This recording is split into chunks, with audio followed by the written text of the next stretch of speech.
Nunca imaginé que mi venganza sería tan ridícula y humillante. Hola, me llamo Daniel, tengo 38 años. Vivo en un pequeño pueblo llamado Aranjuez, a unos 40 kilómetros de Madrid. Llevo 7 años casado con Isabel, una mujer que siempre admiré por su ambición y carisma. Ella trabajaba para una gran empresa farmacéutica, y hace unos días me dijo que asistiría a una conferencia de 3 días en Sevilla. Me pareció genial. Estaba orgulloso de que mi esposa tuviera esas oportunidades para crecer profesionalmente. Pero lo que empezó como algo normal, terminó en una pesadilla que ni en mis peores sueños habría imaginado. Todo comenzó un jueves por la tarde cuando recibí un mensaje de Isabel mientras estaba en mi despacho en casa, revisando unos informes para el trabajo. Decía, cariño, la conferencia está siendo increíble. Han añadido talleres extra para los mejores y alargan hasta el domingo. No me esperes despierto. Te quiero. Le respondí un simple me alegro, amor, cuando de repente sonó el teléfono. Era su jefe, don Alfredo, un hombre siempre serio y directo. Su voz me heló la sangre. Daniel, ¿Isabel está mejor? Aquí nos dijo que se había puesto enferma y no ha venido a la conferencia.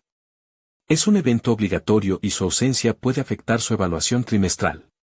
Me quedé paralizado, con el teléfono pegado a la oreja, sin saber qué decir. Gracias por la información, don Alfredo. Me aseguraré de que Isabel sepa las consecuencias. Colgué y miré el mensaje de Isabel de nuevo. La mentira se sentía tan fácil para ella, como si fuera un juego. Decidí entonces abrir la aplicación para rastrear su móvil, algo que habíamos instalado por precaución cuando perdió el teléfono en un centro comercial el año pasado. Para mi sorpresa, Isabel no estaba en Sevilla, sino en un hotel de lujo en Toledo, a poco más de 40 minutos de Aranjuez. No era el hotel donde se suponía que estaba la conferencia, que quedaba a casi 500 kilómetros. Isabel siempre había pensado que era más lista que todos, pero esa confianza le había hecho cometer errores, usar nuestra tarjeta conjunta para pagar la habitación, dejar la ubicación activada sin darse cuenta, y asumir que yo no hablaría con don Alfredo porque le había dicho que le daba mala espina. No grité, no tiré nada, ni sentí esa rabia ardiente que ves en las películas. Solo una claridad fría, como cuando por fin entiendes un problema matemático que te había atormentado. Llamé a mi cuñado, Antonio, abogado de divorcios. Le expliqué la situación y le pregunté qué necesitaba para proceder por adulterio. Él me dijo que podía tener los papeles listos para la noche. Pasé las siguientes horas haciendo un inventario de nuestra vida juntos, 7 años de matrimonio, sin hijos, ella centrada en su carrera, pero ¿sería eso lo que estaba centrando en Toledo? La casa era mía antes de casarnos, y nuestras finanzas siempre habían estado separadas. Ni siquiera había mucho que repartir. Preparé todo, sus maletas con ropa para el trabajo y viajes, sus joyas menos el anillo de boda, sus fotos familiares, algunas cosas que ella había querido que tuviéramos en casa. Lo dejé todo ordenado en el garaje con etiquetas. No soy un monstruo, solo estaba agotado. Los papeles de divorcio estaban en la cocina con una nota: por favor, recoge tus cosas. Recibí una llamada de don Alfredo deseándole pronta recuperación por su gastroenteritis. Cerré la puerta y me fui a casa de Antonio, donde pasé la noche. Isabel llamó a mi móvil hasta 15 veces, con mensajes de confusión, súplicas, insultos y amenazas. Me acusaba de ser patético por creer en un error, de querer destruirla sin motivo. Respondí solo cuando exigió la mitad de todo. Le recordé el acuerdo prenupcial que ella misma insistió firmar. Entonces, la conversación se volvió un caos, mentiras, excusas, y finalmente la confesión humillante de que no estaba sola en Toledo. Su descanso mental lo compartía con un compañero de trabajo llamado Kevin, un tipo que había desaparecido del trabajo esos días y, según su LinkedIn, tenía una vida personal bastante desordenada. Isabel había usado nuestra tarjeta para pagar la habitación bajo el nombre de Kevin. Cuando le dije que lo explicara al juez, colgó. A partir de ahí, todo se volvió un circo de llamadas, visitas a mis padres, escenas en mi trabajo y amenazas de denunciarme por abuso emocional en redes sociales. Mientras tanto, Kevin resultó estar casado y su esposa, Claudia, me contactó con pruebas de la infidelidad de ambos.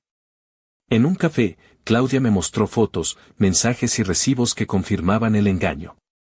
Me dijo que yo era el único con sentido común en toda esa historia. Mi primer intento de venganza fue ridículo. Decidí devolverle el golpe con un video comprometedor que grabé fingiendo ser una amante secreta, pero terminó siendo tan mal actuado que mi mejor amigo se rió de mí durante días. El segundo plan fue aún peor. Escribí una carta anónima al trabajo de Kevin para arruinar su reputación, pero accidentalmente la envié a la dirección de mi propio jefe, lo que me obligó a pedir disculpas públicamente. La culminación del desastre fue cuando Isabel apareció en el juzgado vestida con un traje blanco impoluto, como si fuera a una boda, acompañada de su madre y hermana, gritando que yo era el villano.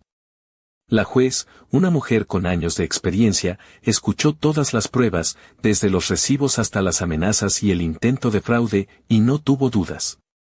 El divorcio fue concedido con un reparto limpio según el prenupcial, y además, Isabel tuvo que pagar mis gastos legales. Hoy, mientras escribo esto en mi nuevo apartamento, pienso en lo fácil que fue para ella mentir y en lo patético que fui intentando vengarme.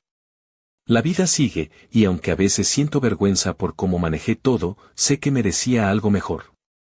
A veces me pregunto cuántas conferencias más habrá tenido a solo 40 minutos de casa. Pero eso ya no es mi problema. Lo más surrealista llegó después del juicio. Isabel no se rindió, su orgullo era una mezcla peligrosa de terquedad y desesperación. Apenas unos días después de la sentencia, me mandó un mensaje por WhatsApp: para que lo sepas, te amé alguna vez. Respondí con un simple OK y bloqueé su número. No quería más drama, ni excusas, ni intentos de manipulación barata. Pero su influencia no desapareció tan rápido. Una mañana, recibí una llamada de la empresa donde trabajo. Mi jefe me pidió que fuera a su oficina cuanto antes. Allí, me dijo con preocupación que su madre, Patricia, la madre de Isabel, había llamado varias veces a la empresa, fingiendo ser cliente, para quejarse de mí y reclamar que estaba destruyendo a su hija. Le mostré los documentos del divorcio y las pruebas del engaño, pero la molestia ya se había sembrado. Patricia no se conformó con eso. Un día apareció en la puerta de la oficina con mi cuñada y una prima de Isabel, todas armadas con pancartas que decían justicia para Isabel y basta de abuso emocional. Intentaron entrar al edificio, pero la seguridad no las dejó pasar. Patricia llegó a decirle al guardia que estaba perpetuando la toxicidad patriarcal solo por hacer su trabajo, mientras él solo señalaba el cartel de prohibido el paso. Lo más humillante fueron las redes sociales.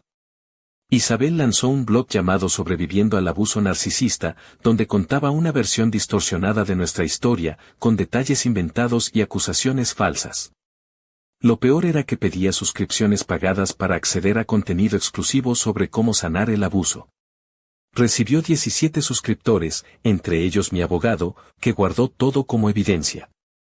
La ironía de que se lucrara con mentiras sobre mí era casi cómica. Si no fuera tan patética. Intenté mantener la compostura, pero hubo momentos en que me hundí en pensamientos absurdos. Imaginaba decorarle la habitación del hotel en Toledo con globos y una pancarta que dijera bienvenida a la verdad, o enviarle flores con una nota que dijera gracias por la lección. Pero esos planes solo me hacían parecer más ridículo ante mí mismo. Una vez, con la esperanza de probar que Isabel no era la víctima, escribí una carta anónima a su jefe, exponiendo algunas incoherencias en sus excusas. Pero, por error, la envié a mi propio jefe, que me llamó para aclarar la situación y pedirme que dejara el asunto. Aquello fue la gota que colmó el vaso de mi dignidad. Mientras tanto, Kevin, el amante de Isabel, apareció para pedirme que tomara a Isabel de vuelta. Lo encontré en un bar deportivo, vestido con una camisa arrugada y vaqueros gastados como si quisiera impresionar sin éxito. Me confesó que estaba viviendo en casa de su madre y que ahora repartía pizzas los fines de semana para llegar a fin de mes. Su pedido me hizo reír en voz alta. ¿Quieres que perdone a la mujer con la que estabas durmiendo solo para que deje de molestarte? Le dije que se acostara en esa cama que él mismo había hecho, solo y sin excusas. Finalmente, todo terminó en la sala del juzgado, donde Isabel apareció acompañada de su madre, su hermana y un coach de vida que había conocido en internet. La juez, una mujer seria y perspicaz, escuchó cada detalle y no tuvo dudas, el divorcio se concedió sin apelación, Isabel no obtuvo nada más allá de lo que ya poseía, y tuvo que hacerse cargo de mis gastos legales. Patricia intentó armar un escándalo, pero Isabel la detuvo con un simple mamá, basta, se acabó. Fue un momento de triunfo silencioso, aunque sabía que la cicatriz emocional tardaría en sanar. Ahora, Isabel vende fundas para móviles en un centro comercial, viviendo con su madre que le cobra alquiler, mientras Kevin volvió con su ex de la adolescencia, que tiene 3 hijos de 2 parejas distintas. Patricia fue arrestada por destrozar un coche en una pelea por una plaza de aparcamiento. Mi cuñada comenzó su propio blog sobre cómo sobrevivir a familias tóxicas. Y un amigo me contó que una prima de Isabel está escribiendo un guión basado en todo aquel desastre. El jefe de Isabel me mandó un mensaje por LinkedIn diciendo que aún no han encontrado a nadie para cubrir su puesto, porque su reputación la precede. Yo he seguido adelante. Me ascendieron en el trabajo por cómo manejé la situación con profesionalismo. Ahora salgo con Ángela, una profesora que no para de pedir detalles y se ríe cada vez que le cuento alguna locura de esta historia. Mi abogado, Antonio, tiene el decreto de divorcio enmarcado junto a su título, diciendo que fue uno de los casos más limpios que ha llevado, donde la parte contraria se autoproclamó culpable con sus propias acciones. A veces, cuando la soledad me visita, pienso en lo fácil que fue para Isabel mentir. La conferencia está siendo increíble, decía su mensaje. ¿Cómo respirar? Me pregunto cuántas otras conferencias tuvo a apenas 40 minutos de casa. Pero eso ya no es mi problema. Y, por cierto, el hotel donde se alojó me envió una tarjeta de agradecimiento. Al parecer, acumulé suficientes puntos con sus cargos para un fin de semana gratis. Voy a ir con Ángela el mes que viene. Ella cree que eso es divertidísimo. Gracias por escuchar esta historia. Cuando alguien te muestra quién es, créelo. Y siempre, pero siempre, revisa los extractos de la tarjeta. Aquel fin de semana en el hotel fue, sin duda, un momento de cierre inesperado. Ángela y yo llegamos al Rosewood con toda la intención de disfrutar y dejar atrás el pasado. Ella, con su sonrisa franca y sus ojos vivaces, no paraba de bromear sobre cómo una infidelidad podía terminar regalándote un fin de semana de lujo. Yo, por dentro, sentía una mezcla extraña de alivio y vergüenza.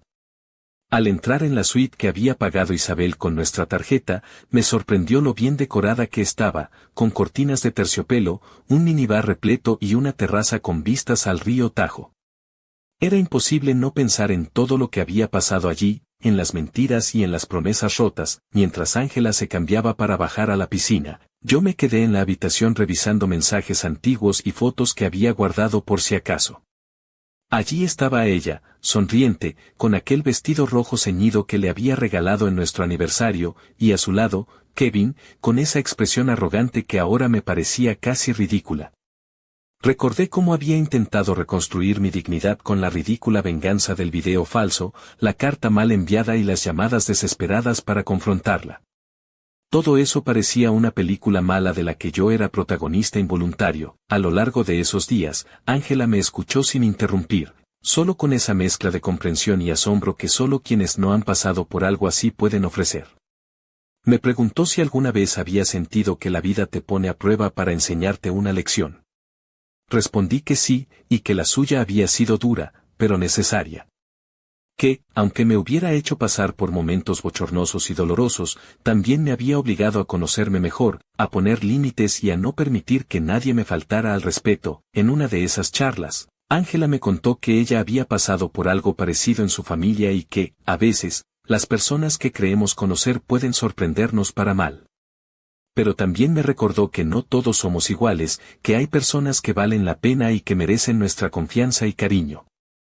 Esa noche, mientras mirábamos las luces de la ciudad desde la terraza, sentí por primera vez en mucho tiempo que podía empezar a creer en un futuro diferente. De regreso a Aranjuez, con la tarjeta de crédito en mano y el decreto de divorcio en el bolsillo, supe que había cerrado un capítulo, aunque las cicatrices quedaran.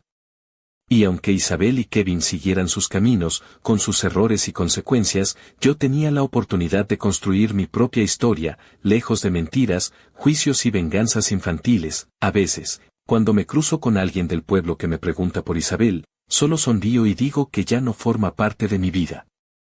Pero en el fondo, sé que aquella experiencia me cambió para siempre. Me enseñó a desconfiar de las falsas apariencias, a no idealizar y, sobre todo, a nunca subestimar el poder de la verdad, por incómoda o dolorosa que sea, y mientras escribo esto, con el sonido del río y el canto lejano de los pájaros, pienso en cómo la vida puede ser irónica. Que una traición puede convertirse en un inesperado regalo, y que, a veces, la mejor venganza es simplemente seguir adelante con la cabeza erguida, dejando que el tiempo se encargue de poner a cada uno en su lugar.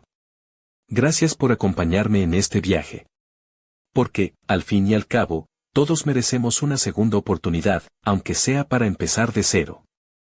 A veces, en las noches más silenciosas, cuando el reloj marca las horas que antes compartíamos, me sorprendo pensando en cómo todo pudo haber sido distinto. Me imagino conversaciones sinceras, miradas sin dudas, planes compartidos sin secretos. Pero esas fantasías se desvanecen rápido, como el humo que se escapa por una ventana abierta. Una tarde, mientras paseaba por el Jardín del Príncipe, un lugar que solíamos frecuentar juntos, me topé con una vieja amiga de la universidad, Marta.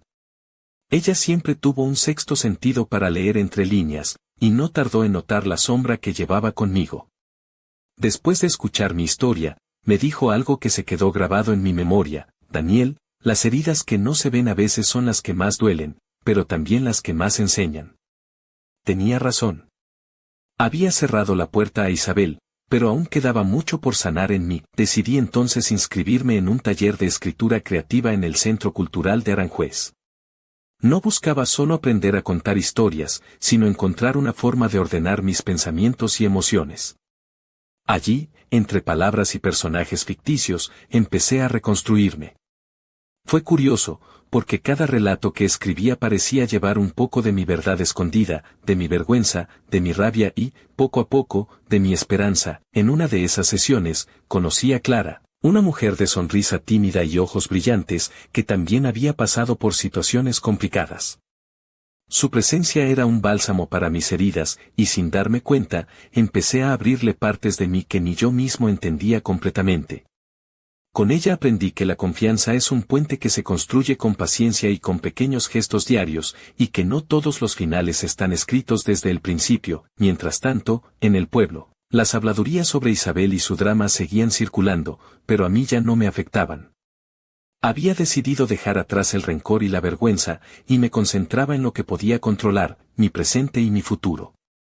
A veces, cuando alguien mencionaba su nombre, simplemente sonreía con esa mezcla de compasión y distancia que se tiene hacia alguien que una vez fue importante, pero que ahora es solo un recuerdo. Un día, al salir de una clase, recibí un mensaje inesperado. Era un correo electrónico de Isabel. No era una disculpa ni una súplica, solo un texto corto que decía: espero que encuentres la felicidad que yo no supe darte. No supe qué responder. Cerré la ventana y respiré hondo. A veces, las palabras más simples son las que más duelen, pero también las que más liberan. Hoy, mientras escribo estas líneas, sé que la vida no siempre es justa ni perfecta, pero que cada experiencia, por dolorosa que sea, puede ser una oportunidad para crecer. Que la verdad, aunque a veces sea incómoda, siempre tiene más valor que cualquier mentira, y que el amor propio es el mejor escudo contra la traición. Y así, en este rincón de Aranjuez, con el sol calentando las calles y el aroma a jazmín en el aire, sigo adelante. Con la certeza de que, aunque el camino haya sido tortuoso, al final siempre hay luz, y que lo más importante es aprender a perdonarnos a nosotros mismos para poder amar de verdad. Gracias por estar ahí, escuchando, leyendo, acompañando esta historia que es tan mía como de todos los que alguna vez se sintieron traicionados, humillados o perdidos.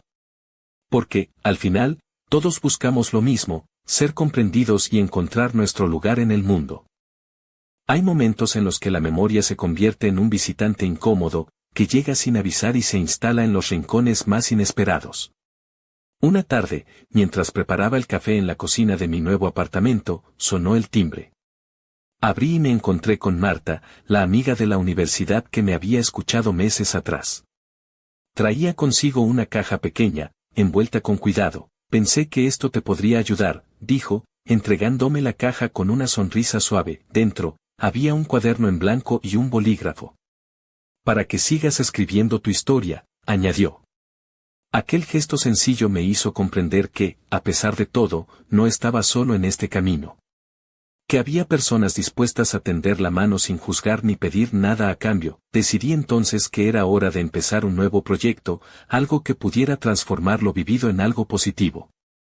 Comencé a escribir un blog, no para contar detalles íntimos ni para buscar venganza, sino para compartir aprendizajes, para ayudar a otros que, como yo, se habían sentido traicionados y perdidos.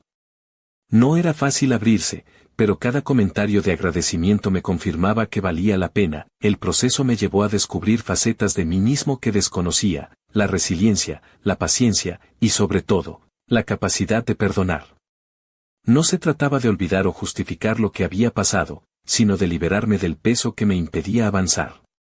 Aprendí que el verdadero poder está en decidir qué papel queremos jugar en nuestra propia historia. Con el tiempo, Clara y yo fuimos construyendo una relación basada en la honestidad y el respeto.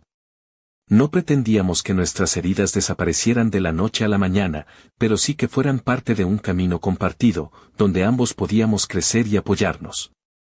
Su compañía me enseñó que el amor puede ser un refugio, no una jaula. A menudo, regreso a ese momento en el Rosewood, a la terraza con vistas al río, y sonrío pensando en cómo la vida puede sorprendernos y darnos segundas oportunidades.